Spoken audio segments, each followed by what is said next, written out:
Being the target of a federal indictment or being indicted for a federal offense can be an incredibly scary thing. Maybe you had warning of it. Maybe you're just learning of it. Maybe agents show up at your door and place you under arrest. Regardless, it's a scary moment and you may not know where to turn. My name's Ron Chapman, founder of Chapman, Dowling & Malik, author of Fight the Feds, as well as Truth and Persuasion. And today I'm going to talk about federal indictments. Now, by the time somebody is indicted by the federal government, often there has been months or even years of investigation going into it.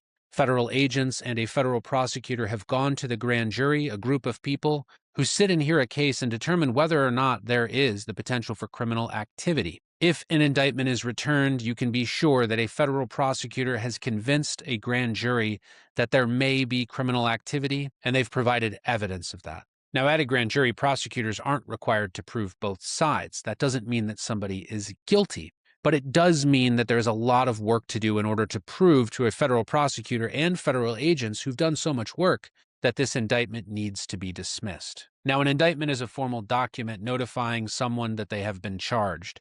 It's filed in a federal court, and the next step after being indicted is something called arraignment. Most people who are facing a federal indictment wonder, am I going to be detained pending trial? Will I be able to defend these allegations? Am I going to be successful at trial?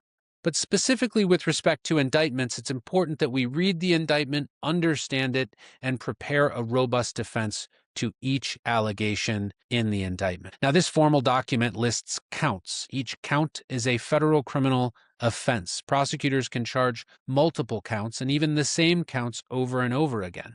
They often word the document in a very strong way because they know there's a chance a jury may see it. And that document also contains the elements, the things that a prosecutor needs to prove in order to ultimately get a conviction for a federal felony offense. The indictment is signed by a grand juror and a United States attorney, and when that indictment is ultimately filed, you go before a judge and indicate to the judge that you understand the indictment and you indicate how you plea. Now, most people to an indictment would plead not guilty. In fact, I've never taken a guilty plea at arraignment before. And so once you plead not guilty, you move forward into what's called discovery.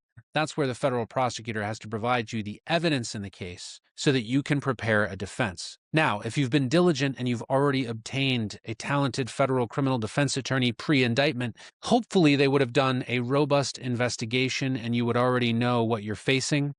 And perhaps there may have already been meetings with the United States attorney to try to prevent them from charging you in the first place. But that being said, if you're facing an indictment, the first thing that you need to do is get a talented attorney on your side as soon as possible. Here at Chapman, Dowling & Malik, we've obtained a tremendous number of dismissals and acquittals for our clients, over 200 felony counts of acquittal, most of those in federal cases.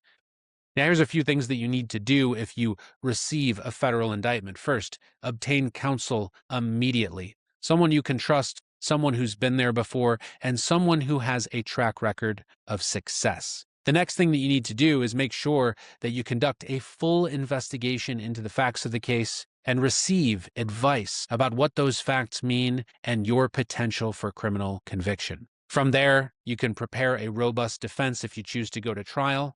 And my recommendation is to prepare nearly every case as if they're going to be tried. That's the best way to defend someone facing the power of the federal government. My name's Ron Chapman, founder of Chapman, Dowling & Malik. Thank you for joining me today. If you liked this video, there's many more. Feel free to click subscribe to our YouTube channel to learn more about federal criminal defense.